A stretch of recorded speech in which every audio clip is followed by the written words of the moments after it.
Make yourself comfortable in your chair. Sit forwards a little bit just to refamiliarize yourself with the basic stance. So most of your weight back in your hips, a bit of weight forwards in your feet. Nicely supported in your upper body. This sort of almost column-like feeling going up through the middle of your body, holding your head up.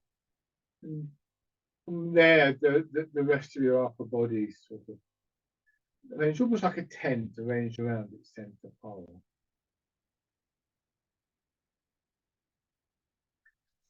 Rubbing your hands together. And then tapping over your face.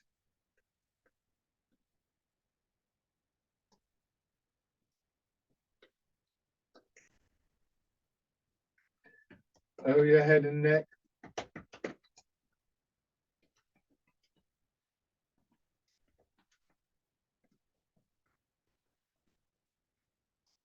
Down from one shoulder. Arm.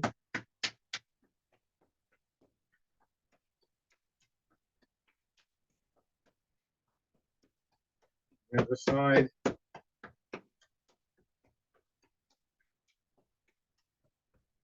Up off your chest.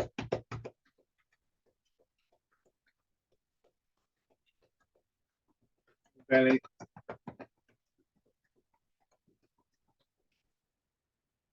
And your legs.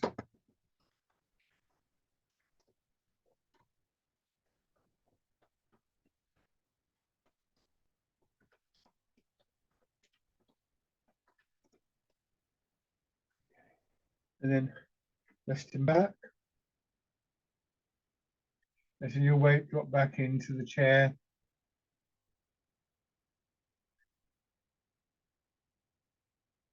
There's a kind of dual process here. You're sinking into the chair, and that seems to just draw your thoughts into your body.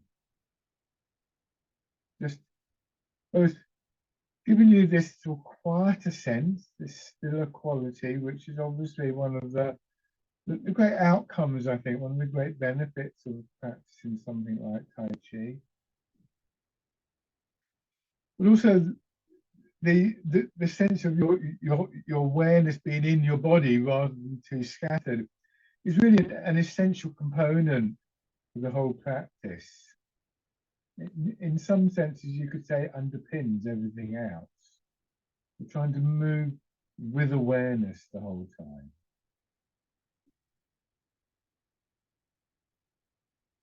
And you can just train yourself to do that by noticing subtle changes in your body. As your weight sinks down, is there any effect in your chest? As your hips sink towards the chair, can you feel maybe a change in your belly? How does all that affect your breathing?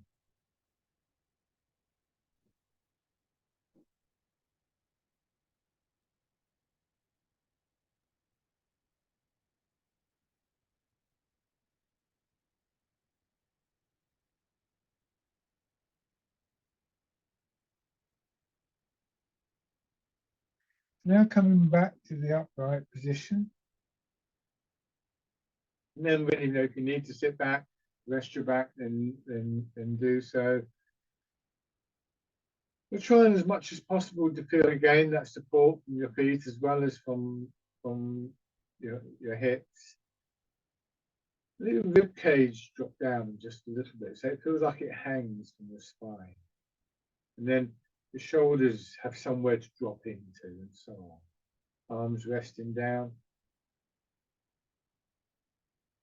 And seeing if you can get some of the same qualities of releasing, of letting go of tightness and stiffness in the upright stance as you may have felt in the reclining position.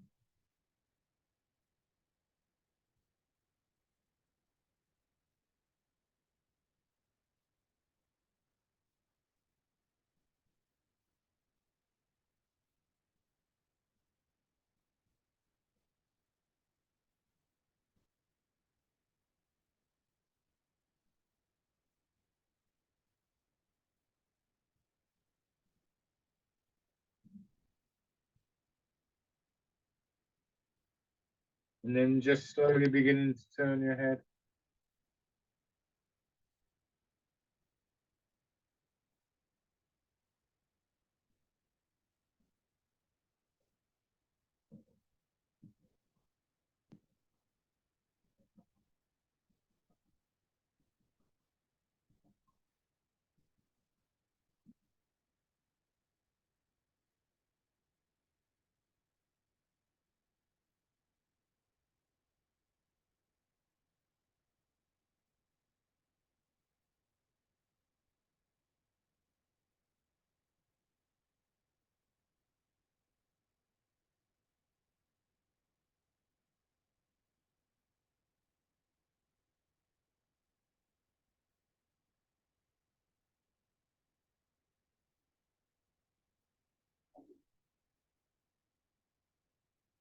And then shoulders.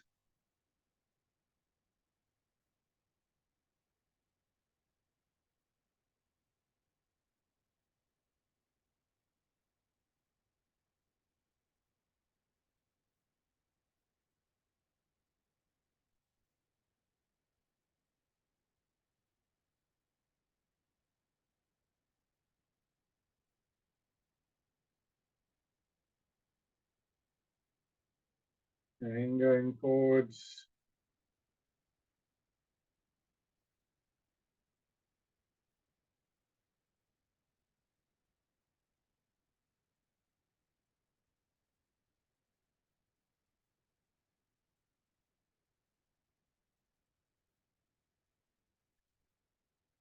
Hands down to your sides.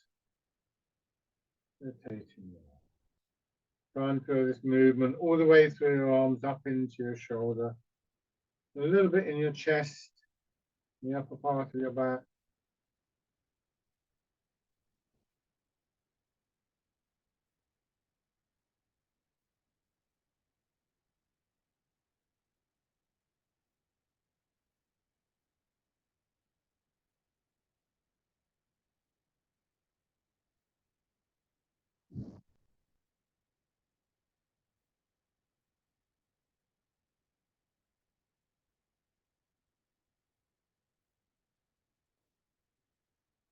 And then winding all the way around.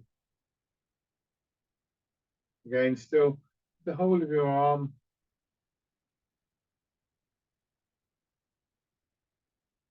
It's very soft in your shoulders, your elbows, wrists, joints of your fingers.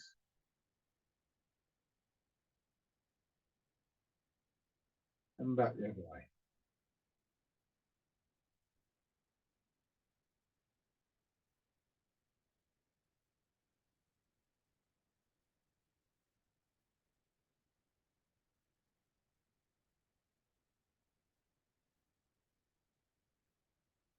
Rest your hands. And then just tilting your pelvis forwards, more of your weight going into your legs. And then gently push down through your feet, feel your legs expanding like a set of springs, pushing you back.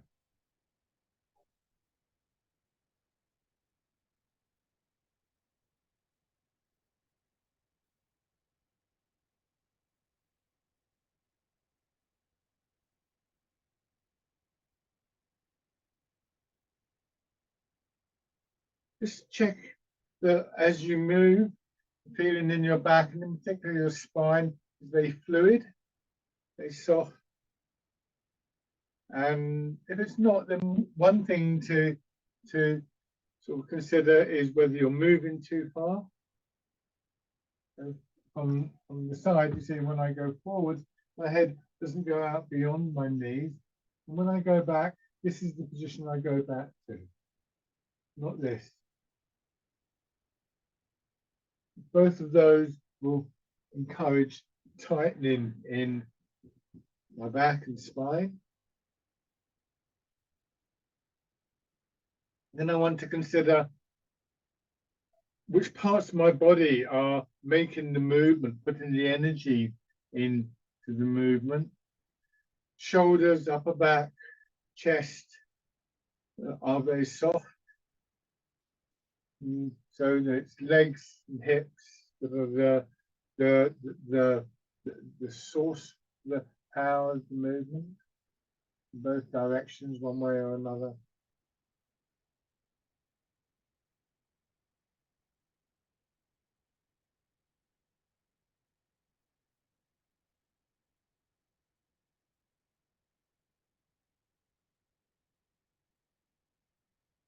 So we start to generate in our back this movement of a fluid quality that flows all the way through the upper part of our body. We start to feel that fluidity in the movement of our weight from feet to hips. And eventually, of course, it will reach our arms. Turn in the middle of your body, so focusing more on your weight going into one leg.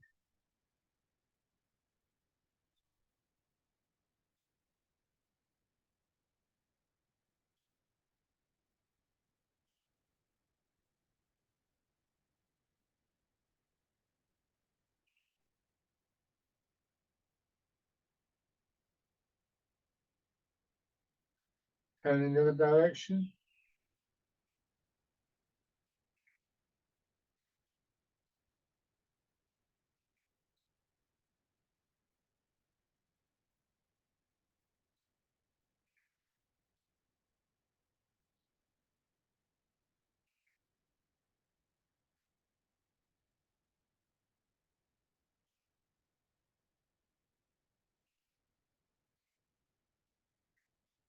And then just by moving in your hips and your pelvis, drawing your head around in a small circle.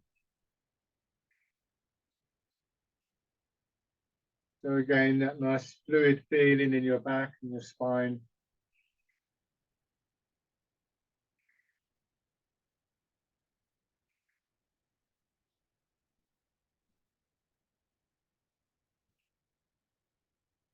Change direction.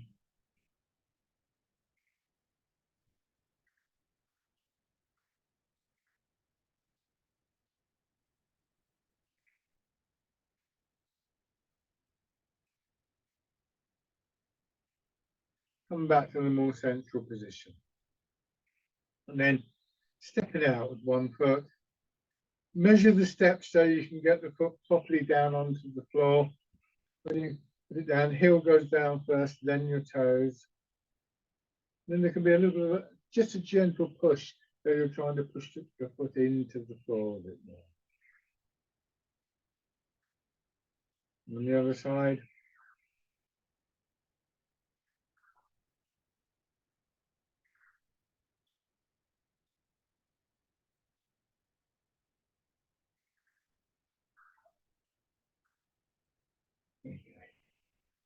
Come back to the upright posture, hands down at your sides.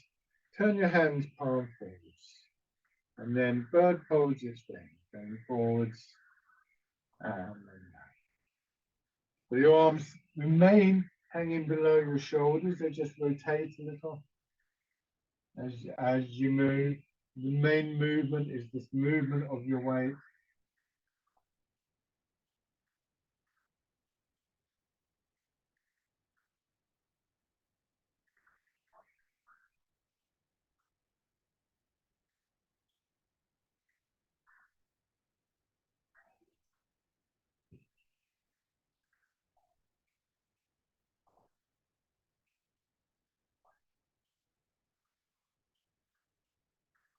Now, this time you go forwards, change into fisherman castanet.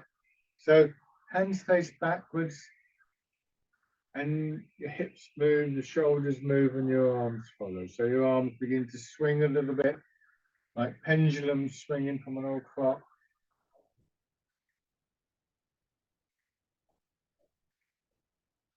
Again, just notice the effect on the upper back and chest.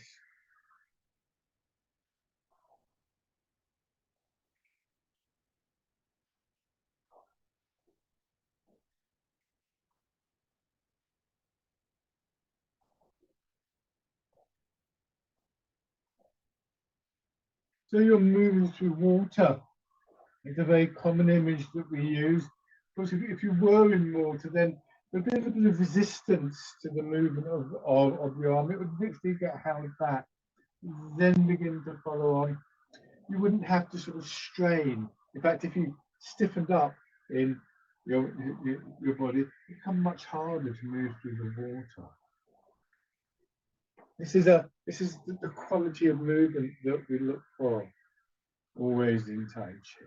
Fisherman castanet is a good exercise to practice that with, because it's very, very simple.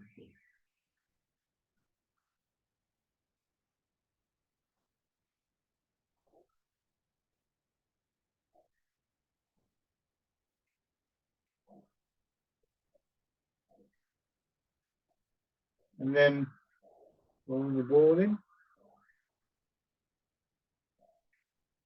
Same idea really. We're always looking to do less than we think we need to do with our arms. This is a pulling movement rather than a lifting movement. You know, the big ball there, your arms are draped over it. Then as you came back, they would just naturally roll the ball in and they'd come up a bit. You wouldn't be getting to here and then lifting your arms up because they'd disconnect from the ball anyway.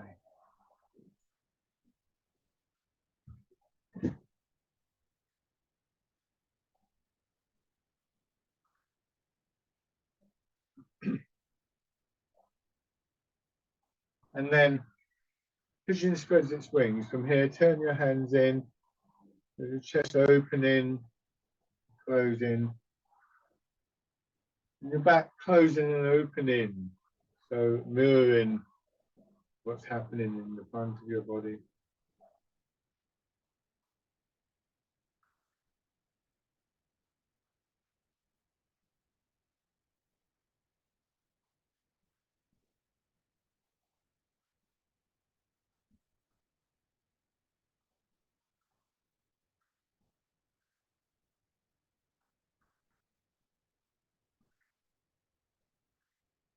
One more time.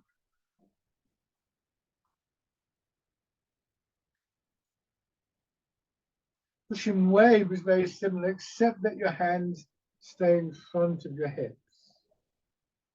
So it's slightly more compact movement.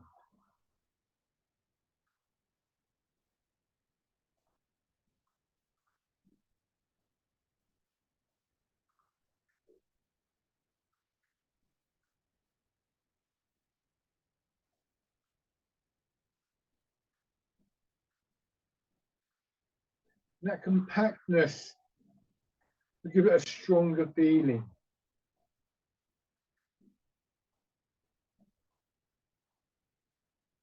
The more focused quality begins to develop in this exercise.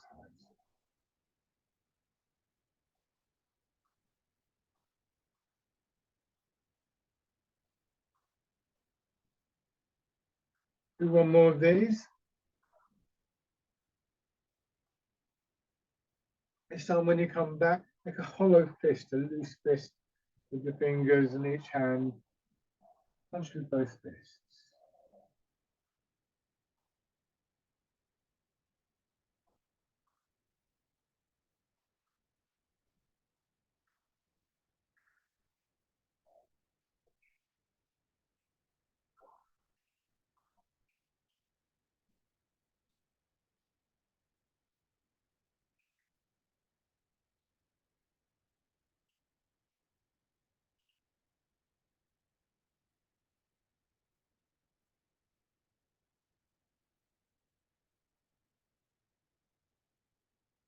Do this once more. Then open up the fingers, turn your hands palm out, sit back in your hips, bring your hands back.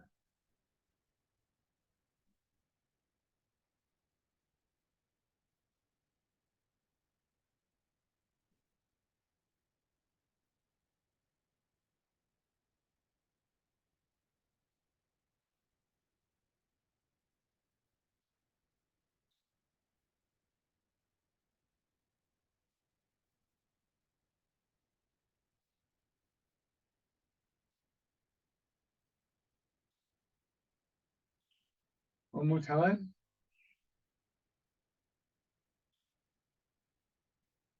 Bring your hands back, turning them palm down, polishing the table. You turn, feel your hips dropping back into the chair, sending your shoulders and your arms and hands forwards, and then turning and around. So it's all happening in this center part of your body. Upper back, shoulders, arms, hands. Just content to follow the movement from the center.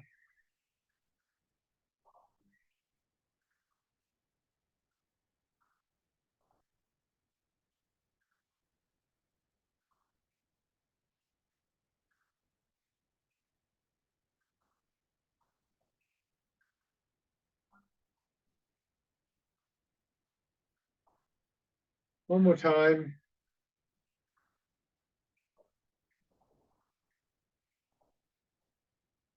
And your hands palm up.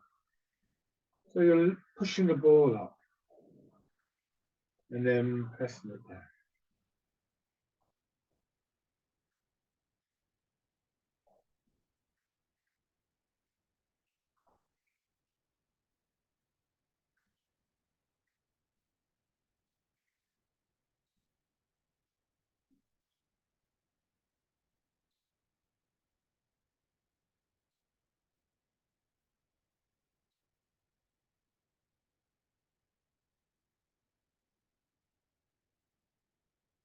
One more of these. Change into the wild goose. With this and the previous movement and all the others, you'll find that gradually you become aware of the way that your hips sink just slightly before your arms start to move. Get more center screen.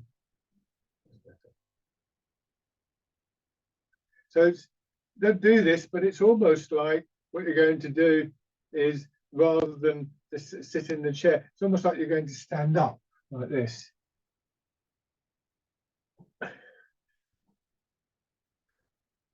So the energy for the movement comes from your feet. You could almost do it like this. I can do it with one arm, but if you watch my foot, what I could do is push down through my ball of my foot and see my heel come up and then down. There's also this movement, my hips push down. The heel coming up, it's a bit strong on the calf muscle. Try it to just see what it feels like, but don't stick with it because you'll find that this big muscle at the back of the calf tenses up very easily.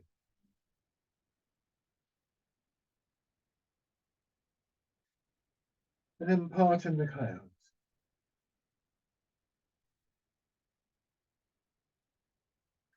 So the basic mechanism in all Tai Chi that we do in these sessions is that the impetus starts from the ground, from our feet and our hips, one way or another. Obviously, legs are involved in that.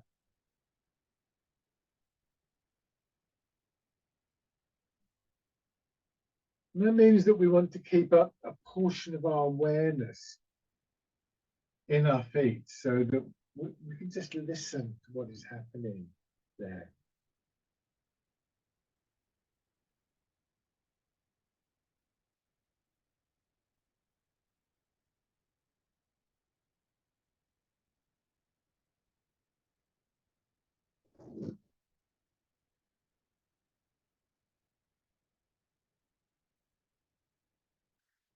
This time, as your hands come down, let them drop right down. Once again, hanging from your shoulders. Next expansion, which is one elbow out, that draws your fingers up, feeling the extension all the way through your body, and your foot right up through the side of your leg, like a big elastic band that then starts to contract. And then on the other side,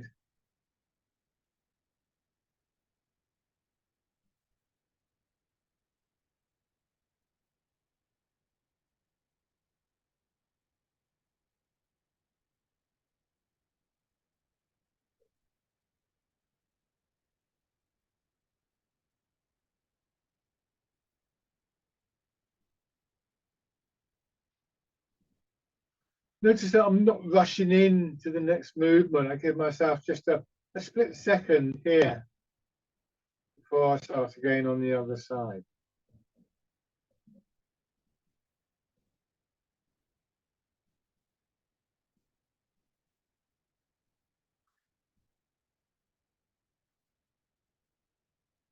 Do this one more time.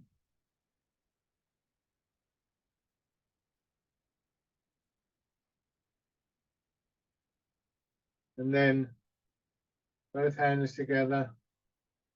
So within each cycle of movement, and at really the end of each cycle, it can be this little sort of settling period. With this one is when our arms come back in towards our hips and our belly. Also just a little bit at the full extension.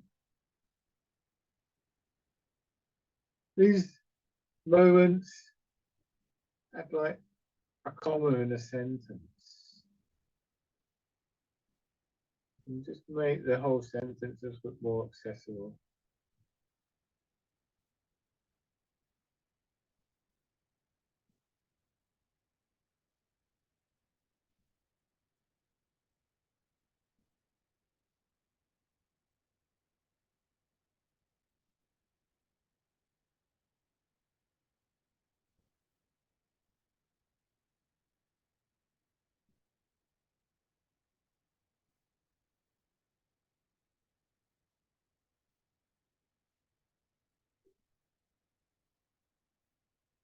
And then scooping the sea and looking at the sky.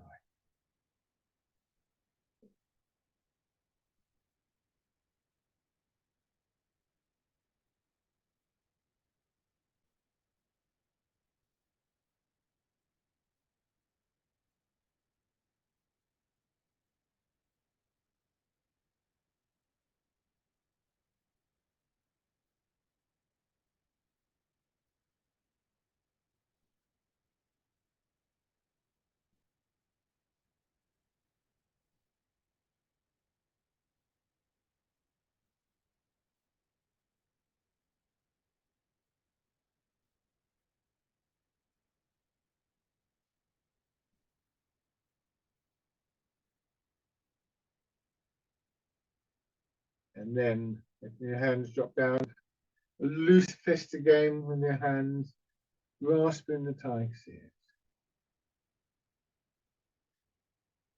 The combination of bringing your attention into your body and just recognizing these little moments of punctuation develops this lovely quality of stillness that is within the movement. It's not either or.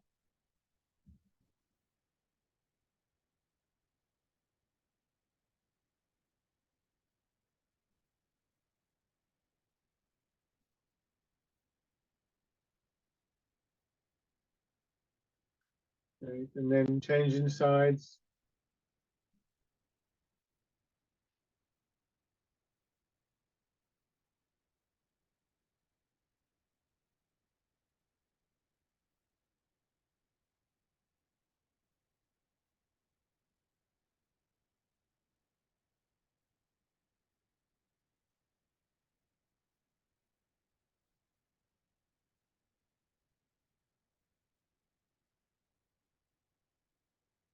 Scooping the sea, looking at the sky.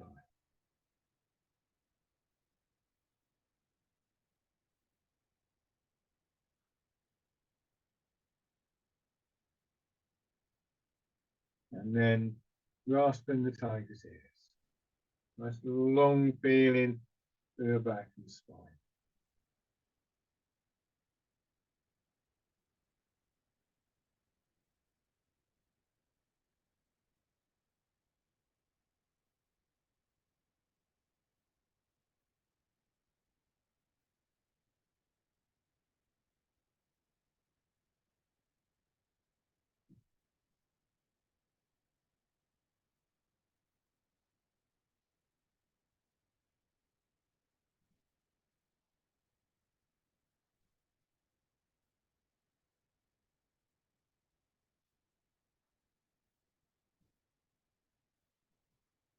One more time.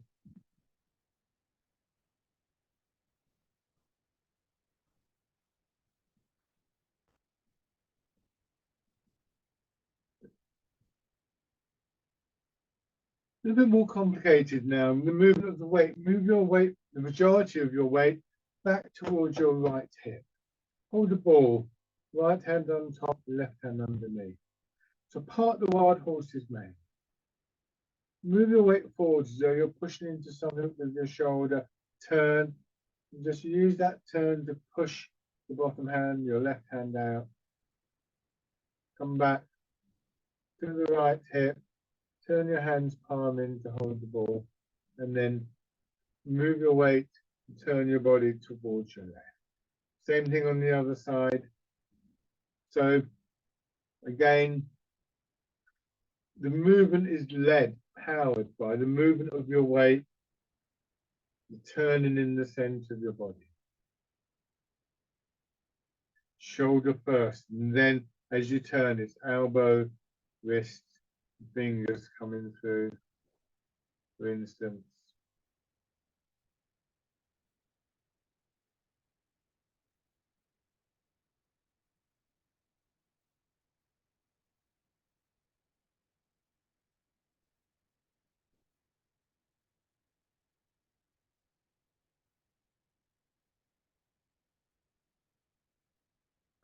As you go forward, top hand pushing down, bottom hand extending out, you get this sort of diagonal opening across the front of your body. As you come back, you feel similar feeling across your back. So here, chest opens, back contracts. Here, chest contracts, back opens. As the weight moves. It goes into your left leg, back into your right hip, cross into your left hip, forwards into your right leg, back into your left hip, and so on.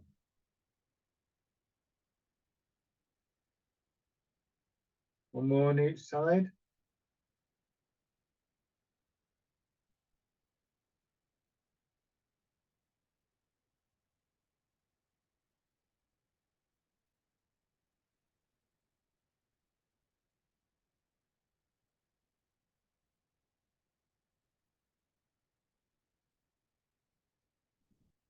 Now, do part of the wild horse's mane again, but this time don't move your weight back, but still feel the chest closed in. And what that would do is that will draw your left elbow down and your right hand coming towards the elbow.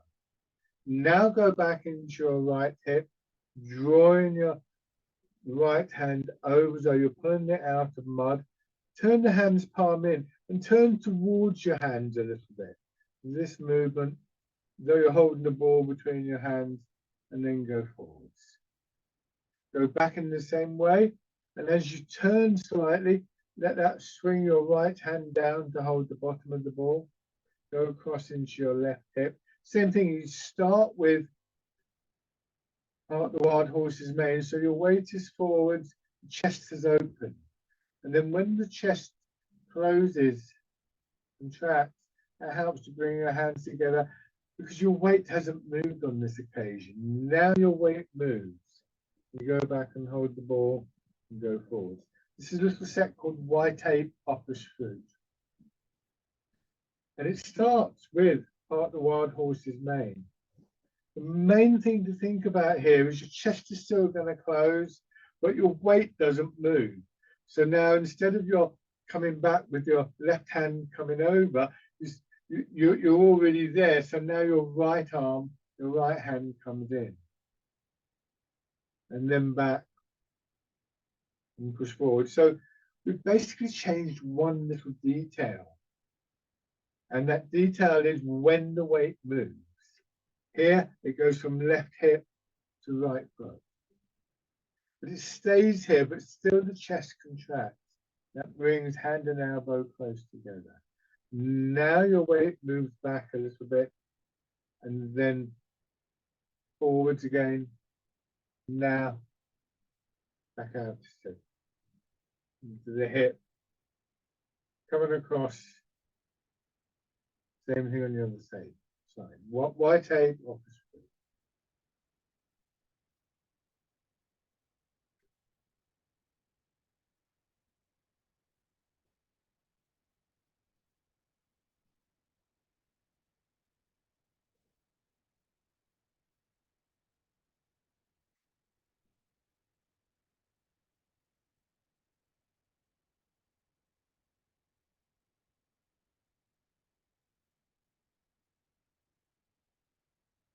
Okay, and then just let your hands rest.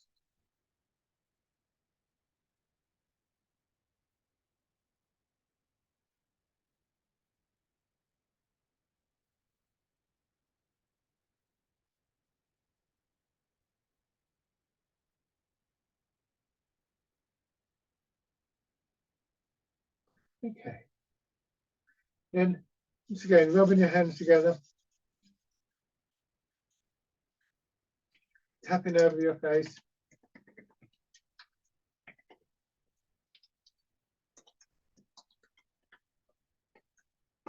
Over your head and neck.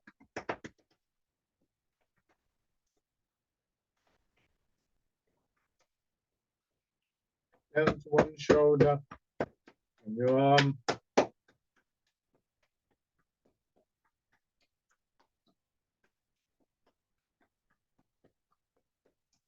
Side.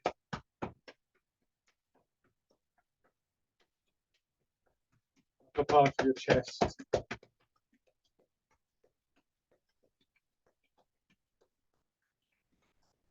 Belly.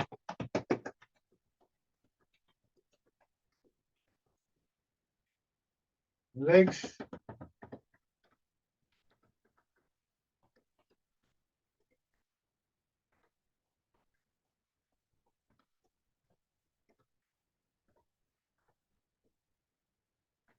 And then pushing your heels up.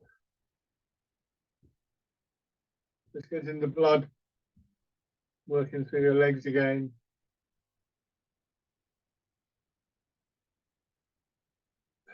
And going around.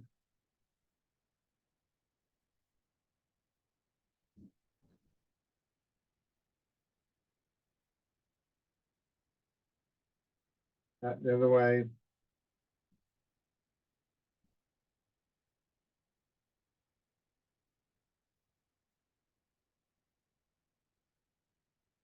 Good. Okay. And then stand if you wish. I'm going to move the chair out the way, but as always, you may want to have it there just to help to stabilize yourself with some of the movements.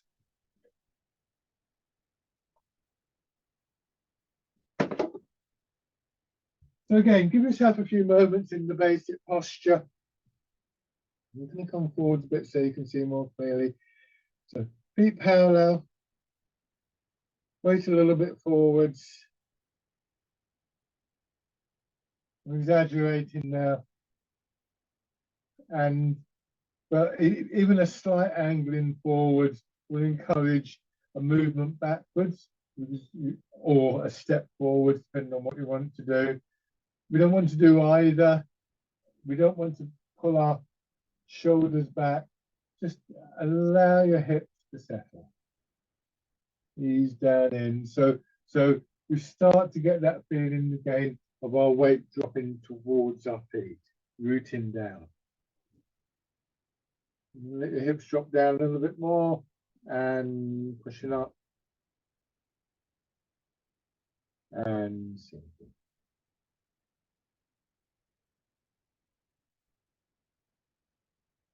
Bring your hands around as though you're cradling the ball, lifting the ball and pressing down. At the bottom of the movement, turning your hands out, push up and down.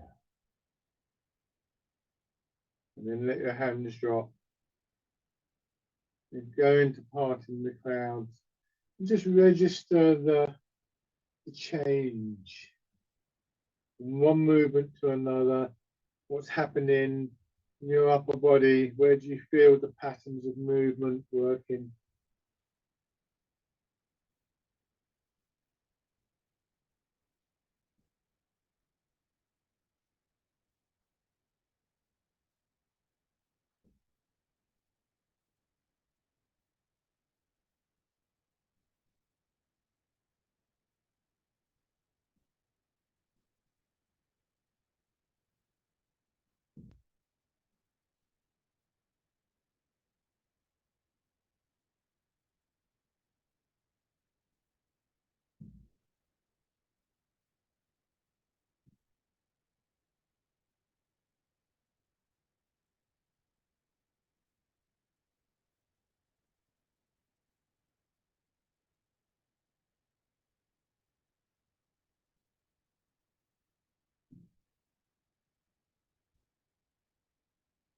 One more round of this.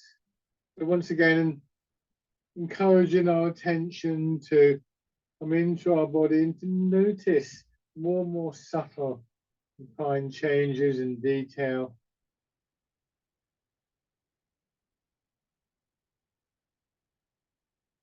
Often areas where mind and body very much overlap. So once we've got this focused attention, it begins to develop the potential for using a change in awareness of one kind or another, maybe using an image or a different idea, or just this idea of this thing that we call intent in Tai Chi. This is what you want to happen to influence the physical movement. It's a very subtle process, and it's that area where mind and body overlap. It's not mind over matter, but it's rather how mind, what we think of as mind, what we think of as matter, begin to integrate. So the movements help to develop that connection, that overlap, by working with both body and mind. Now, from the parallel stance, turn your toes out a little bit, and push your heels out, then turn your toes out. So you've got a slightly wider stance, and begin to move your weight from side to side. So we're going to do part of the Wild Horse's Mane standing. It's a simpler pattern of change in our weight. In the chair, we bring our hips into the movement as well. But standing is just moving from one foot to another, only to about 30%, which is why we've got a slightly wider stance, because when you're in the narrower stance, 30% is almost nothing. And it's quite hard to pick up. So the wider stance means you can begin to detect that change. Move into your left leg and turn into your left. Move into your right leg and turn to your right. Take your forefinger on each hand and place it here, just where your leg meets your torso. There's a little kind of valley there called Kwa, KWA. And when you move across and turn, it feels like the hand on that side, the finger on that side is just being pinched slightly. So it's a very small movement, but as always, small movements build up into bigger movements in Tai Chi. So as I was saying a few moments ago, we're trying to focus our attention on the small movements.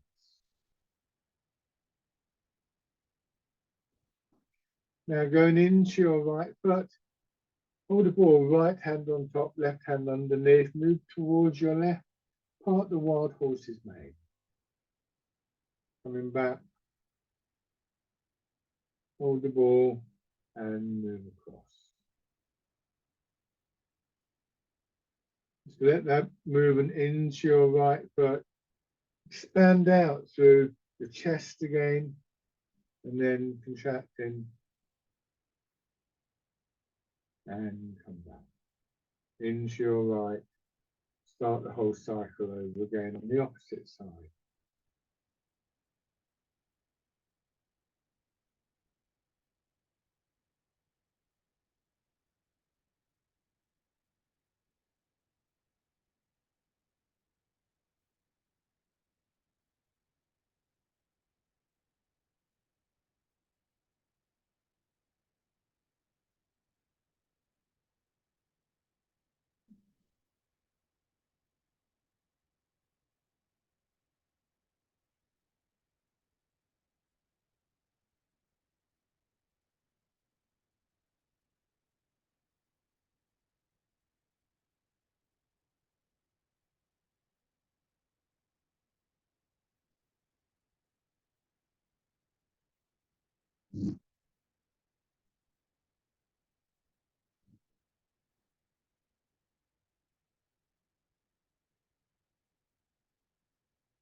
One more time.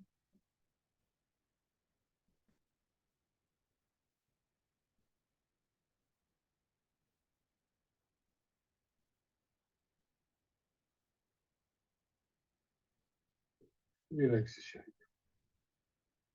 Stand with your left foot in front. Just hip width about the same in length.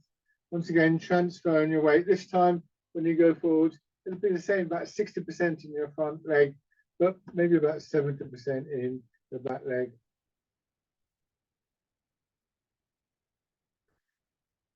Try and keep your body upright as you move, so keep that feeling of your hips dropping back.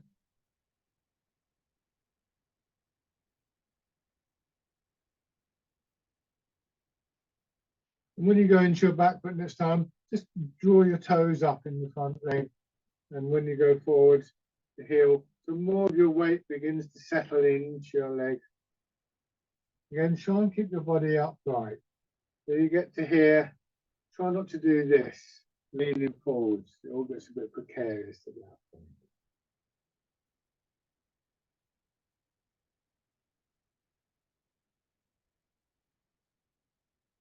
And then stepping in.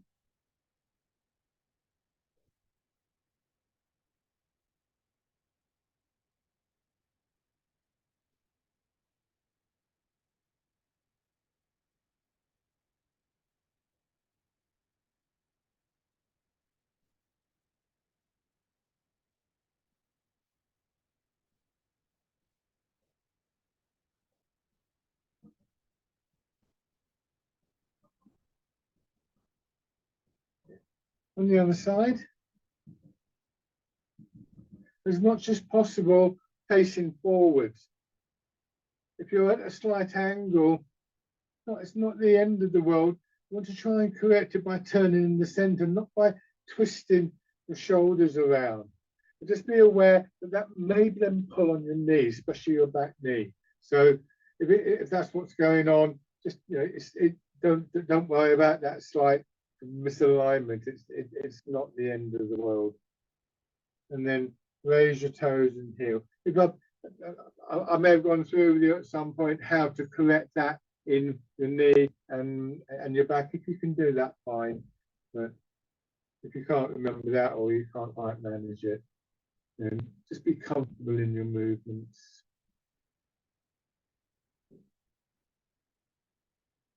And stepping in.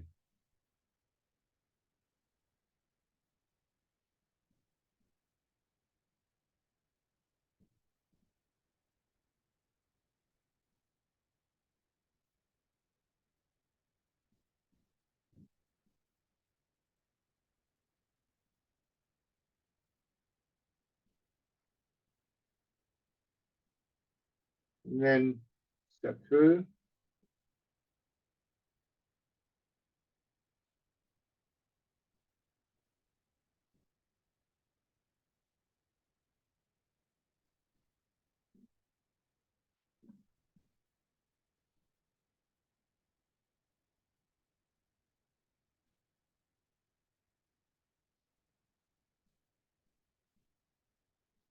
And back the other way.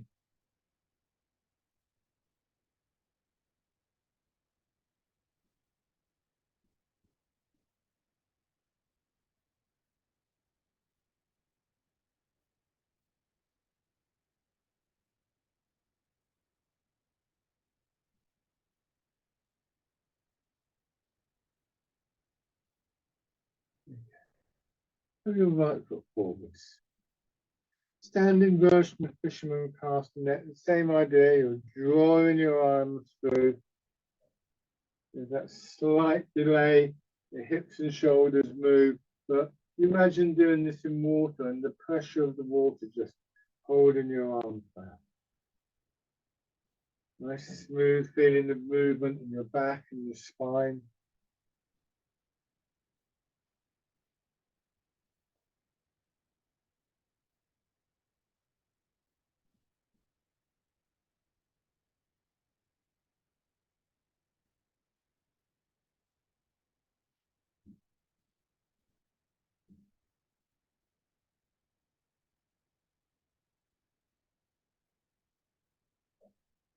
Moving your weight into your back foot, turn towards your front foot so that redirects your arms.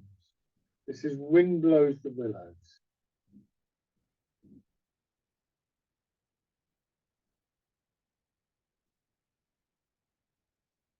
So as you go forwards into your right foot, you're going to turn to your left.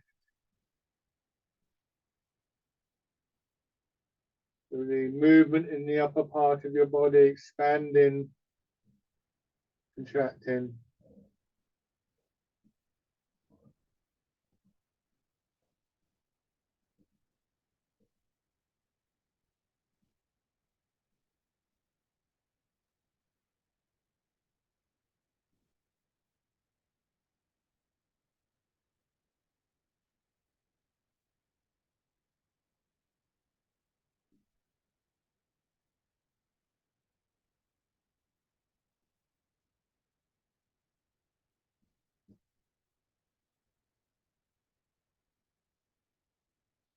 And then on the other side.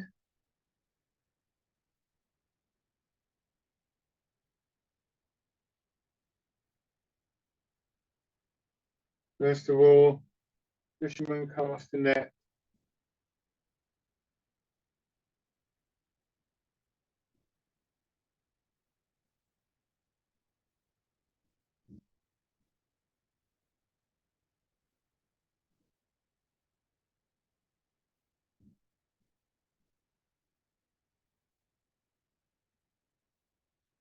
And then you go back and you turn. Wind blows the willows.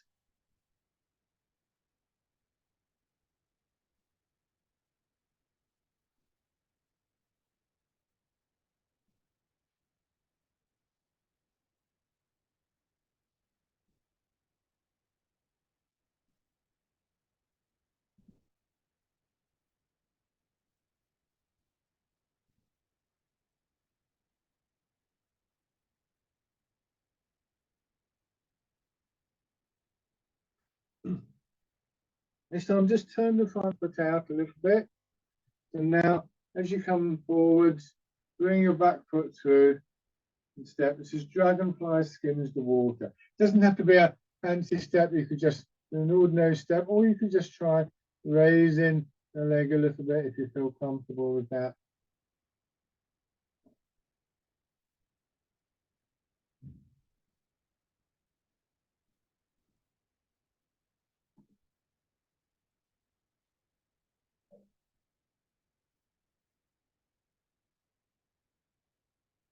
And then going back. Take your time, make sure you settle into the foot before you try and do anything else. Don't rush this. Settle down and only then turn in.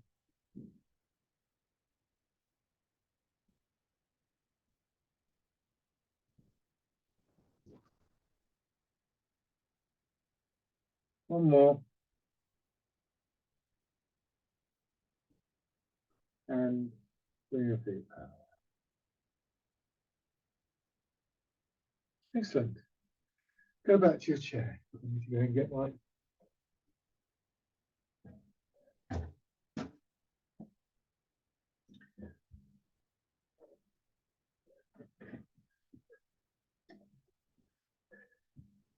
Good. So, once again, just sitting for a moment. 2/3 or 70% of your weight back in your hips and buttocks, a third in your feet. If you need to sit further back to get a bit of support for your back, that's fine.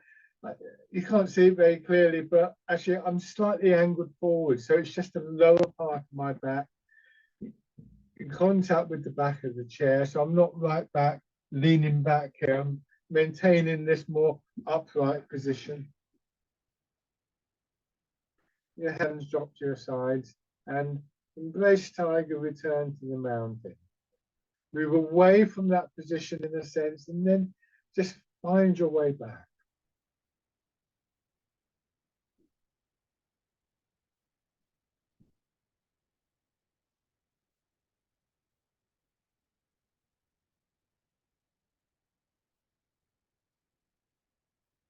Nice even paced movements.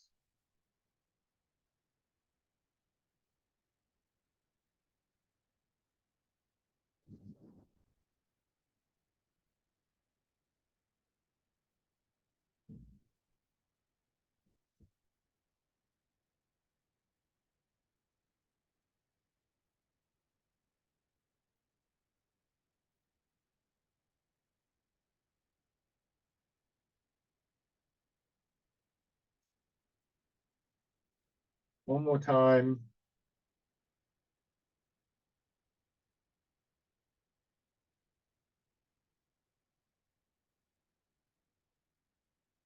And let your hands come to rest.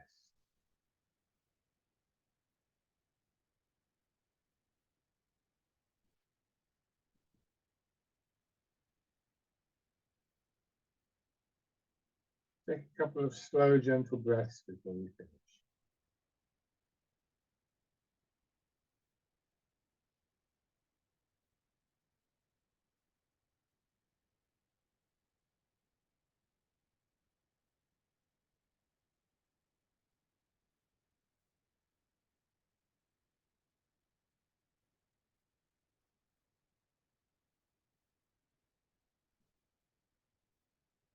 And just open your eyes. Lovely. Thank you very much, everybody, once again. Thank you for watching, joining in. So, hope you're managing to keep warm in this weather.